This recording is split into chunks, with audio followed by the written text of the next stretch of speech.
कांदा भजी बटाटा भजी आपण नेहमीच खातो, तर आज आपण थोडेसे वेगळे कुरकुरीत असे पालकची भजी बनवणार आहोत। त्याला आहे थोडासा चटपटीत असा स्वाद, त्याच्यामुळे खायला तर खूप छानच लागतात आणि हे पटकन होतात। कांदा भजी बटाटा भजी बनवताना आपल्याला कांदा बटाटा कापून घ्यावा लागतो, पण पालकची भजी बनवताना असं कुठलंही साहित्य कापायची वगैरे गरज नाही आहे, त्याच्यामुळे पटकन होतात। तर सुरुवात करूया। अशाच नवनवीन रेसिपी पाहण्यासाठी चॅनलला सबस्क्राईब करा आणि बेल आयकॉनला प्रेस करा। पालकची भजी आपण बनवणार आहोत, त्यासाठी पालक मी सगळ्यात आधी स्वच्छ धुवून घेतला आहे। भजी बनवण्यासाठी पालक अशी मोठी पानं असलेला मी निवडून घेतलेला आहे, त्याचे थोडेसे देठ काढून घेतलेले आहे। त्यानंतर यासाठी लागणारं पीठ आपण भिजवून घेऊया। 1 वाटी चणा डाळीचं पीठ मी इथे घेतलेलं आहे। त्याचबरोबर टाकत आहे 2 चमचे तांदळाचं पीठ।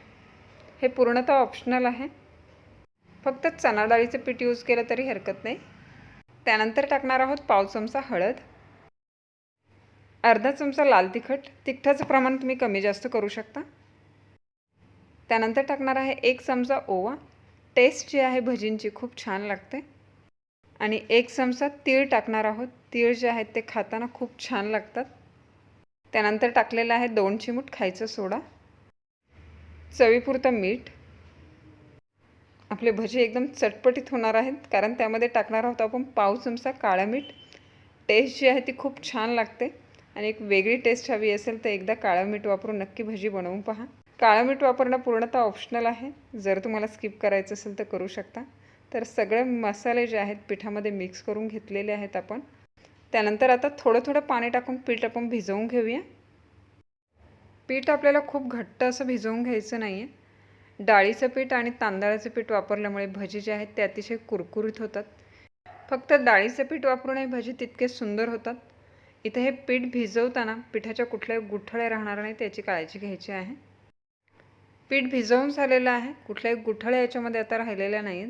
तर आता काय करायचं आहे, जी पानं आपण धुवून ठेवलेली आहेत ती याच्यामध्ये एक एक अशी ही बुडवून ठेवायची आहेत। हे पिठामध्ये अशी ही बुडवून ठेवायची आहेत, त्याच्यामुळे पिठाचं देखील कोटिंग होतं याला। आणि दुसरी गोष्ट, ज्यावेळी भजी काढतो त्यावेळेस आपण ही पानं जी आहेत आता ओपन करून पिठामध्ये ठेवलेली आहेत, त्याच्यामुळे भजी काढायला एकदम इझी जातं, वेळ देखील वाचतो।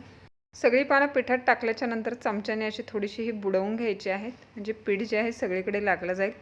एका साईडला मी इथं तेल गरम करायला ठेवलेलं आहे। भजी तळण्यासाठी तेल गरम झालेलं आहे।